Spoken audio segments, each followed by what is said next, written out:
هاوڵانی پێغەمبەری خوای چۆن بوون صلی الله علیه وسلم کاتێک ئاەتێکیان گوێ لێ دەبوو کاتێک فەرمایشتێکی پێغەمبەریان گوێ لێ دەبوو ئەگەر خەلەل و کەم و کوڕیەیەکیان هەبوایە دەیان بەردە سەر خۆیان چارەسەر دەکرد. بەڵام زۆر کەسی ئەوڕۆ زۆر موسڵمانی ئەوڕۆ ئاەتێکی بۆ دەخوێنیەوە فەرمایشتێکی بۆ دەخوێنیەوە لە کاتێکدا کە کەم و کوڕیەیەکی هەیە خەلەلێکی هەیە لە زیاتی ئەوەی خۆی چارەسەر کا شەرم کا لە بەرامبەر ئاەت و فەرمایشتی پێغەمبەردا صلی الله علیه وسلم. جاری وهەیە ئێقەی مامۆستا دەگرێت دەڵێ وەڵا کاکە مەبەستی منم، کاکە مامۆستا بۆ مەبەستی تۆی برام، خۆ دوژمنایەتی لەگەڵ تۆدا نییە و دوژمنایەتی لەگەڵ هیچ کەسێکیشدا نییە. مامۆستا بۆیە مامۆستایە دەست خاتە سەر برینەکان بۆ ئەوەی کە چارەسەریان کەین برام. ئینسان دەبێت ئەگەر شتێک کەم و کوڕیەکی هەبوو دەبێت چارەسەری کا، نابێ ئێقەی مامۆستا بگرێ بڵێ وەڵا کاکە مەبەستی منم، کاکە وەڵا مەبەستی تۆ نی. مامۆستا بۆیە مامۆستایە دەست خاتە سەر برینەکان بۆ ئەوەی کە چارەسەریان کەین برام. ئەنجا ئەدەبمان لە بەرامبەر پێغەمبەری خوادا صلی الله علیه وسلم دەبێت چۆن بێت. خوای گەورە دەفەرمێت يا أيها الذين آمنوا لا ترفعوا أصواتكم فوق صوت النبي ولا تجهروا له بالقول كجهر بعضكم لبعض أن تحبط أعمالكم وأنتم لا تشعرون. ئەو کەسانەی کە ئیماندارن و خۆتان بە ئیماندار دەزانن دەنگتان بەسەر دەنگی پێغەمبەری خوایدا بەرز مەکەنەوە. کاتێک کە لە مەجلیسی پێغەمبەردان پێغەمبەر قسە دەکا وەکو ئینسانێکی ئاسایی، ئێوە لە بەرامبەری پێغەمبەردا دەبێت ئەدەبتان وابێت دەنگتان بەرز نەکەنەوە بەسەر دەنگی پێغەمبەردا صلی الله علیه وسلم. جا با تەماشا بکەین ئەو ئاەتە بۆ ئێمەشە برام، با بزانین هاوڵانی پێغەمبەر صلی الله علیه وسلم چۆن بوون.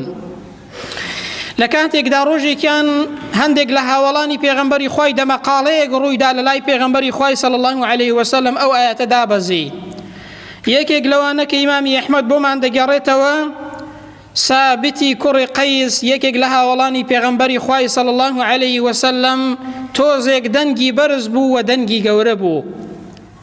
بۆیە کە ئەو ئاەتەی بیست خوای گەورە دەفەرمێ دەنگتان بەسەر دەنگی پێغەمبەردا بەرز مەکەنەوە، یەکسەر چۆ ماڵەوە و بە خەمباری لە ماڵەوە دانیشت و دەگریا.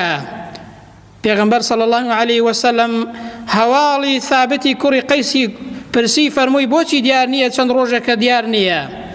وتیان ئەی پێغەمبەری خوا صلی الله علیه وسلم لەو ڕۆژەوەی کە ئەو ئاەتە دابەزیوە کە دەفەرمێ دەنگتان بەسەر دەنگی پێغەمبەری خوایدا بەرز مەکەنەوە صلی الله علیه وسلم، چۆتەوە لە ماڵەوە بە حەزینی و خەمباری دانیشتووە، گوتوویەتی وەڵڵاهی دیارە ئەمن دەنگم گەورەیە، ڕەنگە ئەمن دەنگم بەسەر پێغەمبەری خوایدا بەرز کرد بێتەوە بەخوا ڕەنگە کردەوەکانم هەڵوەشابێتەوە و ئەهلی ئاگر بم.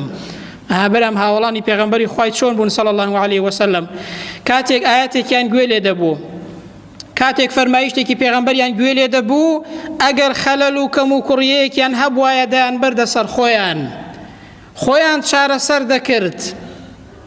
ئەوە هەڵوێستی ئینسانی ئیماندارە برام. کاتێک کە دەبینێت کەم و کوڕیەیەکی هەیە گوێبیستی ئاەتێک دەبێت، گوێبیستی فەرمایشتێکی پێغەمبەری خوای دەبێت خۆی چارەسەر کات.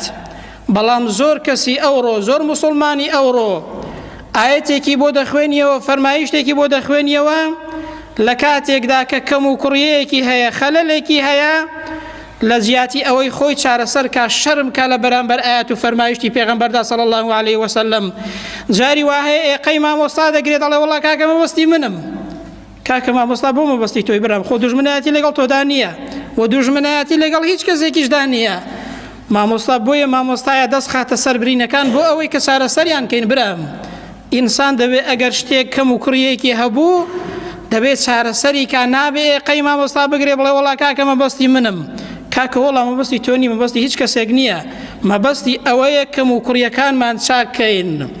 بۆیە ئەو هاوڵەی پێغەمبەری خوای صلی الله علیه وسلم چۆ بۆ ماڵەوە دانیشت لە ماڵەوە بە حەزینی، گوتی بەخوا ڕەنگە ئەمن کردەوەکانم بەتاڵ بوو بێتەوە، ڕەنگە ئەمن ئەهلی ئاگر بم.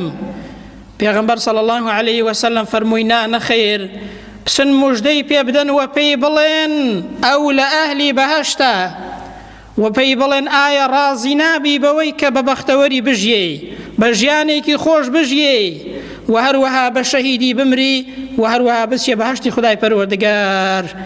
کاتێک کە ئەوەی گوێ لێ بگوتی بەڵێ وەڵڵاهی ڕازیم بەوەی کە بە ژیانێکی خۆش بژیم ئەی پێغەمبەری خوای صلی الله علیه وسلم، بەوەی کە بە شەهیدی بمرم جالەوە خۆشتر هەیە برام بەوەی کە ئەهلی بەهەشت بم.